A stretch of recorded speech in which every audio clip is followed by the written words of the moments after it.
다윗은 지금 이제 사울 왕을 피해서 이제 유다 지역 안에 있는 이제 헤렛이라고 불리는 그 숲에 지금 숨어 있었습니다. 그리고 이제 오늘 본문은 이제 그일라라는 지역에 이제 블레셋이 침략하여서 그 그일라 주민들의 곡식을 이제 블레셋 사람들이 이제 뺏는다라는 소식을 다윗이 듣는 걸로 이제 오늘 본문이 시작됩니다. 이 그일라라는 곳은 여호수아 15장에 보면은 이스라엘 백성이 가나안 땅을 이제 정복할 때 차지했던 지역 중 하나로서 나중에 이제 유다 지역에 이제 배당된 이제 그런 지역입니다. 위치로는 이제 다윗이 현재 머물고 있는 헤레 숲과는 약 이제 5에서 9km 정도 떨어져 있는 위치입니다. 다윗과 가까운 지역에 있는 것이죠. 그래서 다윗이 아무래도 그일라 지역의 이제 소문을 이제 들었던 걸로 보입니다. 그렇게 이제 그일라 지역의 소식을 이제 다윗이 듣게 되자 다윗이 한 것은 무엇이었냐면 하나님의 뜻을 구하는 기도를 하게 됩니다. 그리고 하나님의 뜻은 그 그일라 그 주민들을 돕는 거였죠. 우리 2절 말씀 한번 볼까요? 2절 제가 읽겠습니다.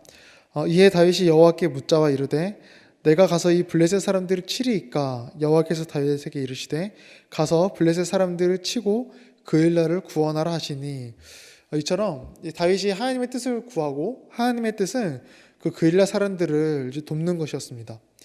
우리는 늘 이것을 기억해야 됩니다. 우리는 하나님의 뜻을 구하는 사람들입니다. 매 순간 하나님의 뜻과 하나님의 방법으로 사는 사람들, 그게 바로 우리 신자죠. 그리고 이웃에 대한 하나님의 뜻은 늘 한결같습니다. 사랑으로 돕는 것입니다. 하나님은 구약 때나 신약 때나 신자에게 다른 것을 요구하지 않고 다른 것을 바라지 않습니다. 늘 사랑으로 그 이웃을 돕는 것을 구약 때부터 지금까지 하나님 한결같이 우리에게 말씀하십니다. 레위기 19장 말씀 한번 보시면요, 레위기에 하나님께서 구약 때 이렇게 말씀하셨죠. 원수를 걷지 말며 동포를 원망하지 말며 내 이웃 사랑하기를 내 자신과 같이 사랑하라. 나는 여호와이니라. 이렇게 말씀하셨고, 또 이제 마가복음에도 보면은 예수님께서 이렇게 말씀하십니다. 우리 이 말씀을 같이 한번 읽겠습니다. 둘째는 이것이니 내 이웃을 내 자신과 같이 사랑하라 하신 것이라. 이보다 더 큰 계명이 없느니라. 오늘 본문에서도 하나님은 다윗의 질문에 즉각 블레셋을 치고 그일라를 구원해라 이렇게 말씀하십니다. 우리는 나의 이웃, 나에게 맡겨진 사람들과 나의 하루에 나의 곁을 스쳐가는 그 여러 가지 그 이웃들을 사랑하고 또한 그들을 돕기 힘써야 합니다. 그게 이제 신자를 향한 하나님의 뜻인 것이죠. 물론 그때 우리를 방해하는 것이 있습니다. 바로 나의 이성입니다. 우리는 늘 나의 생각과 나의 뜻, 이걸 조심해야 됩니다. 사람은 늘 합리적이어서 어떤 현실적인 것을 쫓고 어떤 내 뜻에 좀 합당한 것을 쫓습니다. 그런데 왜 이것을 조심해야 되냐면, 우리는 모두 죄인이어서 나의 이성과 하나님의 뜻이 딱 부딪히면은 우리는 하나님의 뜻보다는 나의 이성을 선택하기에 그렇습니다. 오늘 본문에서도 하나님께서는 그 그일라 주민들을 도울 것을 말씀하셨죠.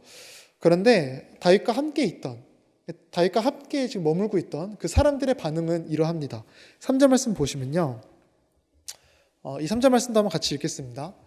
다윗의 사람들이 그에게 이르되 보소서 우리가 유다에 있기도 두렵거든 하물며 그일라에 가서 블레셋 사람들의 군대를 치는 일이까 한지라.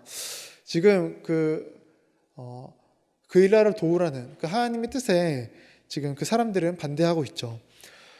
그런데 이 사람들의 반응은 매우 합리적인 반응이라고 할 수 있습니다. 왜냐하면은 지금 다윗과 이제 그의 사람들은 세 가지 이유 정도로 그일라 주민들을 돕는 게 사실상 좀 힘들기 그렇습니다. 우선 첫 번째로는 지금 다윗과 그 사람들은 도망자 신세입니다. 사울 왕에게 쫓겨서 이제 아굴람 굴에 숨어 있다가 또한 지금은 이제 헤렛이라는 숲에 숨어 있는 도망자 신세입니다. 이런 사람들이 이제 그일라 주민들을 돕게 되면은 자신들의 위치를 사울 왕에게 이제 광고하는 그런 것과 다를 게 없죠. 그리고 사울 왕에게 걸리면은 이 사람들은 모두 다 이제 사형입니다. 이제 앞서 사울은 그 다윗을 돕기만 한 그 제사장도 잡아서 그 제사장과 그 가족들을 모두 죽였습니다. 그러니 이제 다윗의 편에 붙은 사람들을 그냥 살려둘 리가 없죠. 이 사람들은 반드시 이제 죽을 것입니다. 그러니 지금 다윗의 사람들은 그일라 주민들을 돕기가 굉장히 무서운 것이죠. 사울 왕에게 걸리고 잡힐까봐 굉장히 두려운 겁니다. 그리고 두 번째로 다윗과 그 사람들은 그일라 주민들을 도와서 블레셋 사람들과 전쟁을 치를 형편이 안 됩니다. 지금 이 사람들은 기껏해야 해서 600명 정도로 성경은 말을 하고 있습니다. 그런데 이제 블레셋 사람들은 이제 군인이죠. 물론 이제 블레셋 사람들이 얼마나 많은 군대를 끌고 왔는지는 성경에서 말하고 있지 않지만 우리가 한 가지 단어를 통해서 조금 이제 유추해 볼 수 있습니다. 우리 3절 말씀을 보시면요. 이 3절에 블레셋 사람들의 군대 이렇게 말을 하죠. 블레셋 사람들의 군대라고 한 번 더 강조를 합니다. 그런데 이 군대라는 단어를 원어로 보면은 이제 정돈되다, 이제 배열되다, 이제 이런 단어가 함축되어 있습니다. 그러니 지금 블레셋의 군대가 이제 잘 정돈되고 잘 배열된 틀이 잘 잡힌 그런 군대라는 것이죠. 그에 반해서 다윗에게 이제 피한 사람들을 그 600명의 사람들은 어떤 군사적 훈련을 받지 않는 사람들입니다. 그냥 사울 왕을 피해서 그 사울 왕을 왕으로 섬기기 싫어서 다윗에게 피한 그런 어떤 평범한 보통 사람들입니다. 그러니 당연히 전투를 한다면 전투가 될 리가 없죠. 그러니 피하는 것이 당연히 상책입니다.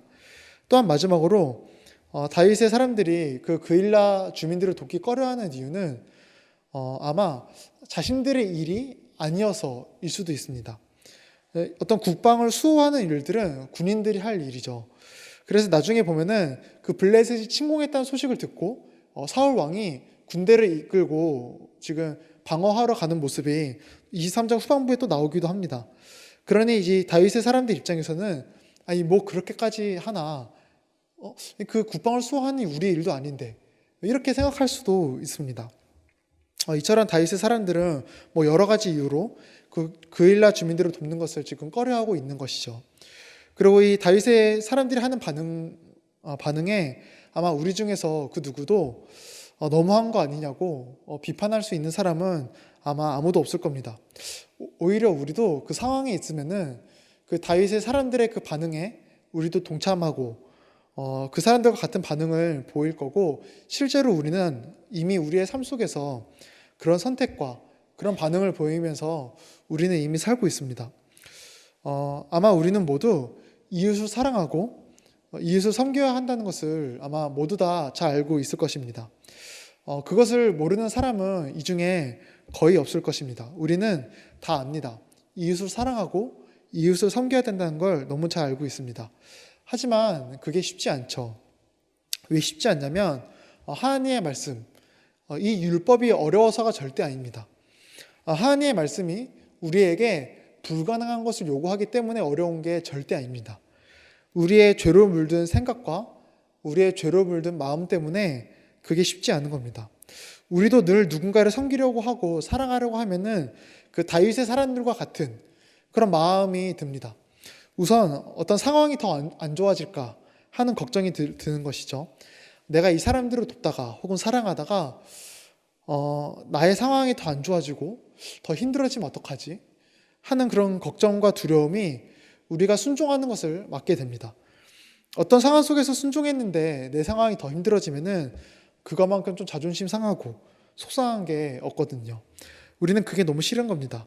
그리고 우리는 내가 누군가를 섬기려 하면은 늘 나의 형편과 나의 상황이 먼저 생각이 납니다. 내가 이걸 할 수 있을까? 내가 그럴 만한 형편이 되나? 지금 나도 힘든데 이거 할 수 있을까? 라는 어떤 나의 형편과 나의 상황을 먼저 생각하게 됩니다. 그리고 그러한 생각이 들면은 우리는 순종이 좀 힘들어지죠. 또한 우리는 누군가를 섬기려 할 때 나의 일인지 나의 일이 아닌지를 먼저 생각하게 됩니다. 그리고 나의 일이 아니라면은 우리는 내가 나서고 그렇게 섬기는 것을 굉장히 두려워하고 불편하죠. 게다가 요즘의 시대는 설레발이라고 하면서 남의 일에 참견하는 것을 굉장히 좀 꼴불견으로 봅니다. 그러니까 우리는 또 그런 시선이 두려워서 또 하기 힘든 것도 있습니다. 이처럼 우리는 이웃을 사랑해야 함을 알아도 그것을 하는 게 굉장히 힘들어합니다. 우리의 죄로 물든 이성 때문입니다. 이 이성은 늘 합리적이고 현실적인 것을 추구해서 하나님의 말씀, 이 비합리적이고 이 말도 안 되는 이 하나님의 말씀대로 사는 것을 우리에게 거부합니다. 다르게 말하면 하나님의 말씀대로 사는 것은 우리의 이성에 완전히 어긋나는 일이라는 겁니다. 그렇다면 다윗은 어떻게 행동했는지 한번 본문으로 돌아가 보면요, 자신을 따르던 사람들이 그렇게 하지 말자 이렇게 말을 하자 다윗은 어떻게 반응을 하냐면 4절 말씀 보면 이렇게 반응을 합니다. 4절 말씀 보시면 다윗이 여호와께 다시 묻자온대 이렇게 말을 합니다. 하나님께 다시 묻습니다. 물론 하나님께 다시 묻지 않고 그 자신을 따르던 사람들에게 무슨 말이냐, 하나님의 말씀에 우리는 순종해야 된다 이렇게 말을 하고 그 뜻에 순종했으면 더 좋았겠지만 다윗도 아마 그 상황 속에서 이제 그렇게 생각한 것 같습니다. 그일라 주민들을 돕는 게 맞는 건가? 안 돕는 게 더 좋은 거 아닌가? 그런 생각이 은연중에 들었을 수도 있습니다. 그래서 이렇게 하나님께 한 번 더 기도한 것이죠. 하지만 다윗은 그 생각이 들었어도 자신의 생각이 아닌 하나님께 기도함으로 하나님의 뜻을 한 번 더 구하고 그 뜻을 쫓았습니다. 우리도 어떤 이성적인 생각이 들 수 있습니다. 우리는 여전히 다 죄인이어서 하나님의 말씀이 우리 안에 들어오면은, 어떤 뜻이 들어오면은 어떤 이성적인 것이 먼저 생각날 수 있습니다. 하지만 동시에 우리 크리스찬들은 기도할 수 있는 사람들입니다. 우리는 그 이성에 어떤 사로잡힌 생각이 아닌 늘 기도함으로 하나님의 뜻에 사로잡힌 그런 결정을 해야 합니다. 그렇다면 조금 더 근본적인 문제를 생각해 보면은 도대체 다윗은 왜 하나님께 기도했을까요? 이성적으로 보면은 그 뜻을 거부하고 사는 게 더 합리적인데 다윗은 도대체 왜 하나님께 한 번 더 기도했을까요? 바로 믿음 때문입니다. 우리 4절 말씀을 한 번 더 보시면요, 4절 말씀은 제가 읽겠습니다. 이렇게 말을 하죠. 다윗이 여호와께 다시 묻자온대 여호와께서 대답하여 이르되 일어나 그 일라를 내려가라. 내가 블레셋 사람들을 내 손에 넘기리라 하신지라. 이렇게 말씀하십니다.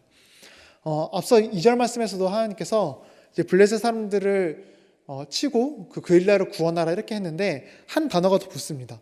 이제 일어나라는 단어가 붙습니다. 그러니까 즉각 순종하라는 것이죠.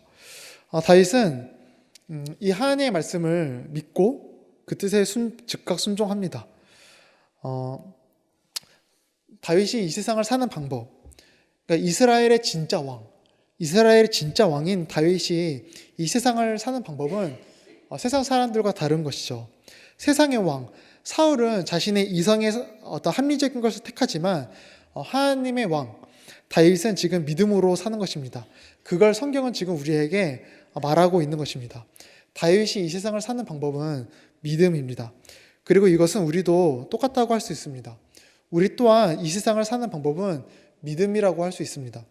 우리는 예수님을 향한 그 믿음으로 죄사함 받아서 의롭다 칭함받아 구원을 받게 되죠. 그리고 믿음은 이제 거기서 끝나는 것이 아닙니다. 우리가 믿음으로 의롭다 칭함받아 구원받았다는 것은 앞으로 이 인생을 살아가는 방법 또한 이제 믿음입니다. 따라서 성경은 신자의 순종에 대해서 말을 하면서 때때로 믿음의 분량이라는 단어를 때때로 사용하는 것입니다. 로마서 12장 말씀을 한번 같이 읽어볼까요?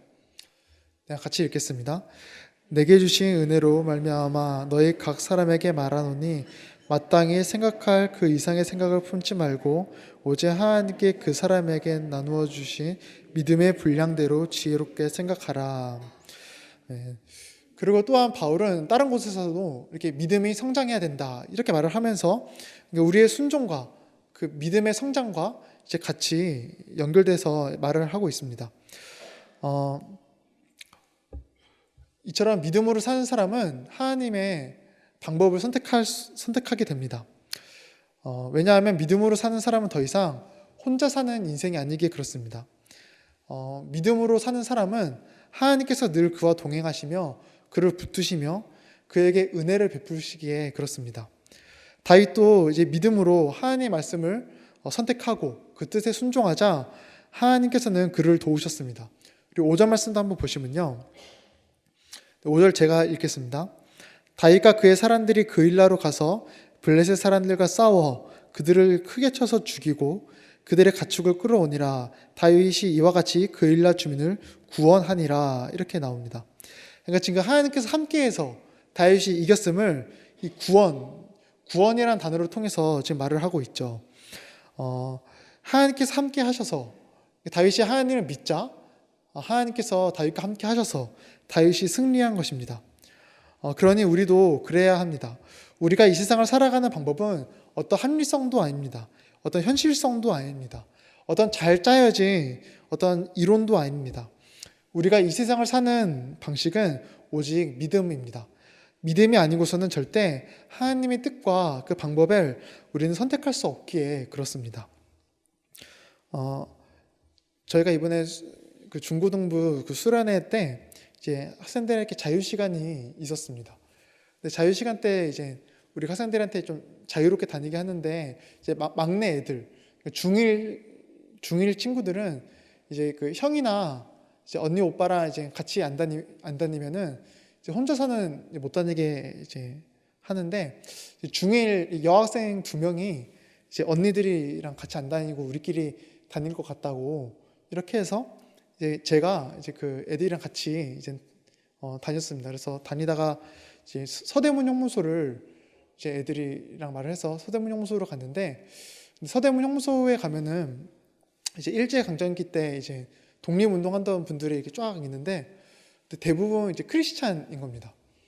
이제 거의 다 이제 크리스찬이라고 이렇게 쭉 적혀서 이제 그걸 보면서 이렇게 지나갔는데 한 학생이 이제 그걸 보면서 하나님을 믿으니까 더 이렇게 독립운동도 더 열심히 이렇게 할 수 있었던 것 같아요. 이렇게 저한테 말을 하는 겁니다. 그래서 제가 궁금해서 왜 그렇게 생각하냐 이렇게 물어보니까 학생이 사람의 힘으로는 할 수 있는 게 아니잖아요. 그렇게 말을 하더라고요. 하나님을 믿으니 하나님께서 힘을 주셔서 이렇게 한 거 아닐까요? 이렇게 학생이 이렇게 말을 하더라고요. 그 학생의 말을 듣고 정말 그럴 수 있겠구나라는 생각을 했습니다. 이처럼 어떤 이성적으로 납득이 안 가고 좀 힘들고 고달픈 하나님의 말씀, 우리가 이거를 하기 위해서는 믿음이 반드시 필요합니다. 믿음은 우리가 결단하게 하며 우리의 심성이 변화되게 하고 나의 이성을 내려놓고 주님의 방법을 붙들게 합니다. 그래서 우리는 믿어야 합니다.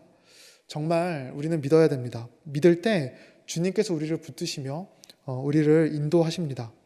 믿음은 나의 길이 아니라 하나님의 길을 가게 하는 은혜의 수단이라고 할 수 있습니다. 물론 우리가 믿음의 길을 선택할 때 우리의 길이 쉽지 않을 수도 있습니다. 다윗도 그일라를 도와서 이제 블레셋을 무찔렀는데요. 그 후의 상황이 나오는데 그 후의 상황이 굉장히 좀 처참하게 나옵니다. 우선 그 다윗의 사람들 그 걱정대로 다윗은 사울 왕에게 자신의 위치를 들키게 됩니다. 우리 7절과 8절 한번 볼까요?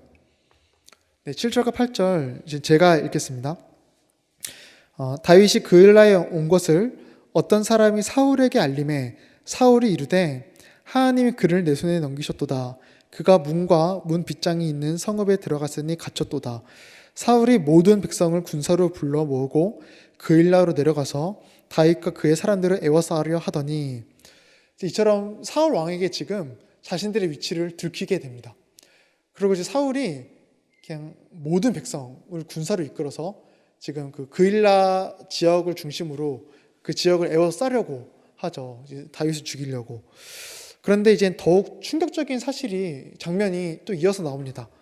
다윗은 이제 사울이 자신들에게 오는 것을 듣게 되어서 이제 하나님께 이제 기도하게 됩니다. 하나님, 이 그일라 주민들이 우리를 사울의 손에 넘길까요? 이제 이걸 묻게 됩니다. 그런데 이것도 한 번이 아니라 2번이나 하나님께 묻게 됩니다. 그런데 하나님께서는 이렇게 말씀하십니다. 우리 12절 말씀을 한번 같이 읽겠습니다. 다윗이 이르되 그일라 사람들이 나와 내 사람들을 사울의 손에 넘기겠나이까 하니 여호와께서 이르시되 그들이 너를 넘기리라 하신지라. 아니 어떻게 이럴 수 있을까 싶습니다. 사울 왕이 다윗을 죽이려고 이렇게 찾아오는 것은 우리가 이해할 수 있습니다. 하지만 그일라 주민들이 어떻게 다윗을 이렇게 넘길 수 있을까요? 이건 말이 안 되죠. 은혜를 원수로 갚는 꼴이죠. 굉장히 배은망덕한 지금 그런 장면이 펼쳐지고 있는 겁니다. 그래서 다윗의 입장에서는 어떤 회의감이 들 수도 있습니다. 아니, 내가 지금 이런 사람들을 위해서 열심히 지금 전투했나? 지금 그런 회의감이 들 수도 있습니다. 지금 사울이 지금 다윗을 죽이러 온다는 소식을 들으면 다윗에게 너무 고마워서 오히려 그 다윗이 잘 피하도록 돕지는 못할 망정, 아니면 가만히 있지는 못할 망정 다윗을 팔아 넘긴다, 이렇게 하나님께서는 말씀하고 있습니다. 참 힘이 빠지죠. 그런데 우리도 정말 하나님의 뜻에 순종하다 보면은 그럴 때가 종종 있습니다. 이웃을 섬기고 사랑해도 그 결과가 참 속상하고 마음 아플 때가 있습니다. 저도 이렇게 교회 안 나온 친구들을 찾아가서 이렇게 맛있는 거 사주고 뭐 얘기 들어주고 이렇게 할 때가 있지만, 그래도 교회 안 나오고 오히려 안 좋은 얘기를 듣게 되면은 그것만큼 속상할 때가 없습니다. 그리고 이러한 사소한 경우 말고도 분명 우리의 순종은 우리의 마음을 좀 다치게 하고 속상하게 하고 나의 환경을 좀 더 암담하게 만들 때가 있습니다. 그럼에도 오늘 본문의 다윗은 절대 하나님을 원망하거나 하나님께 따지거나 속상해하지 않습니다. 하나님, 그 뜻에 순종해서 제가 그 그일라 주민들을 도우고 섬겼는데 결과가 이게 뭡니까?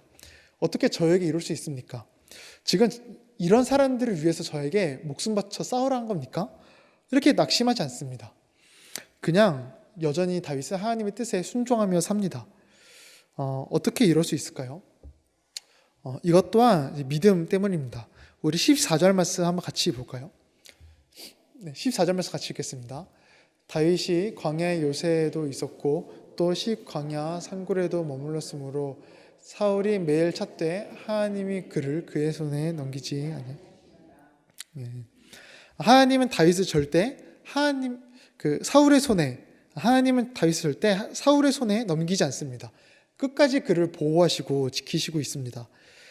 사람은 다윗을 안 돕고 오히려 배신할지라도 하나님은 절대 그렇지 않다는 것이죠. 하나님은 끝까지 다윗을 도우시고 그를 지키시고 함께 하십니다. 그것을 다윗은 굳게 믿은 겁니다. 우리의 믿음은 이렇게까지 좀 성장해야 됩니다. 우리는 내가 순종함으로 나에게 찾아오는 그 모든 결과까지 하나님께 맡길 줄 아는 그 정도로 우리는 믿음이 성장해야 됩니다. 순종함으로 나에게 찾아오는 결과가 때로는 내 생각과는 좀 다르고 감당하기 좀 어려울 수 있지만, 어떤 배신감과 절망감, 회의감에 쌓여 있을 수 있지만 그렇지만 그건 어쩌면 우리가 사람에게 기대하고 이 세상에 기대해서일 수도 있습니다. 그런 절망감이 찾아오는 것은 우리가 하나님이 아닌 다른 것을 의지하고 다른 것에 좀 기대해서 찾아오는 감정일 수 있다는 겁니다. 우리는 나에게 찾아오는 결과가 어떠하든 모두 하나님께 맡기는 그런 성숙한, 그런 성장한 믿음까지 자라나야 됩니다. 하나님은 그 누구보다 우리를 선한 길과 의로운 길로 인도하시기에 그렇습니다. 비록 내가 가는 이 길이 좁고 험하고 좀 가시밭길 같아 보일지라도 하나님의 눈에는 그 길이 최선의 길이고 최선의 길인 것입니다. 우리에게는 그 믿음까지 자라나야 되죠. 그리고 그 성숙한 믿음으로 끝까지 우리가 살아갈 때, 그때 우리는 그 주의 길을 걸어갈 수 있는 것입니다. 우리 히브리서 3장 말씀 한번 같이 고백해 보겠습니다. 우리가 시작할 때 확신한 것을 끝까지 견고히 잡고 있으며 그리스도와 함께 참여한 자가 되리라. 아멘. 우리가 믿음으로 구원받았다면 그 믿음을 끝까지 붙잡고 나의 모든 상황을 하나님께 맡기는 그 성숙한 믿음까지 자라나서 살아가야 됩니다. 그때 우리는 이 길을 갈 수 있는 것이죠. 제가 어릴 때 한 초등학교 1학년 때, 2학년 때쯤에 이제 가족끼리 버스를 타고 가다가 이제 제가 밤이었는데요. 제가 버스에서 잠들었습니다. 잠들고 이렇게 눈을 딱 떴는데 동생이랑 제 어머니가 안 계신 겁니다. 저만 두고 내린 것이죠.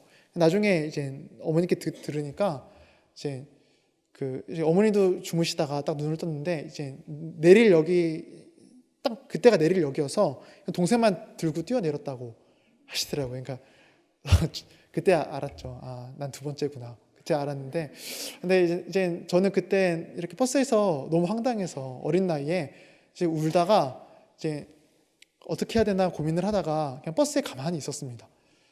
그러니까 어떤 믿음이 있었습니다. 엄마는 나를 찾으러 올 거야 라는 어떤 믿음이 있었기 때문에 가만히 있었습니다. 그래서 그 버스 기사 아저씨가 얘야 그 아저씨랑 그 경찰서 가지 않을래? 해도 아니요, 저 그냥 여기 가만히 있을래요. 막 이렇게 말을 하고 그냥 가만히 있었습니다.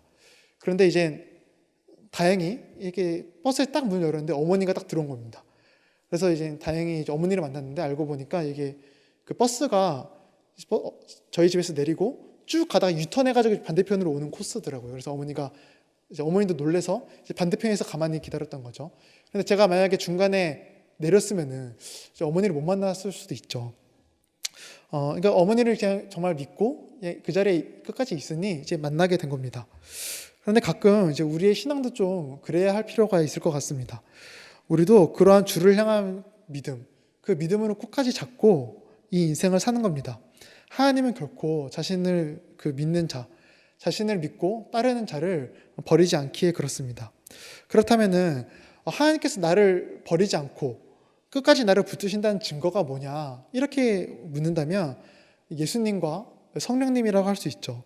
하나님은 믿음으로 사는 그 신자를 결코 버리지 않고 끝까지 붙들기 위해서 자신의 아들 예수님을 이 땅에 보내서 우리의 죄와 허물을 모두 그에게 담당시키셨습니다. 더 나아가서 연약해도 너무 연약한 우리를 위해서 우리 안에는 친히 성령님을 보내주셨죠. 로마서 8장 말씀, 마지막 말씀입니다. 한번 같이 읽어보겠습니다.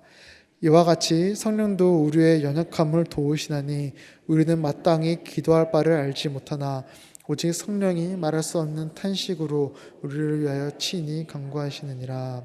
아멘. 즉 믿음으로 사는 사람은 어떤 사람이냐면 하나님과 예수님과 성령님 그 삼위 하나님의 보호와 돌보심을 경험하는 사람이다 이라고 할 수 있습니다. 우리 성도인들은 지금 어떤 마음으로 눈앞에 놓여진 삶을 살고 계신가요? 혹 나의 어떤 현실과 어떤 나의 형편을 생각하면서 그 말씀에 혹시 불순종하지 않으신가요? 성숙한 믿음, 그 믿음을 갖고 살아가시기를 주님의 이름으로 축복합니다.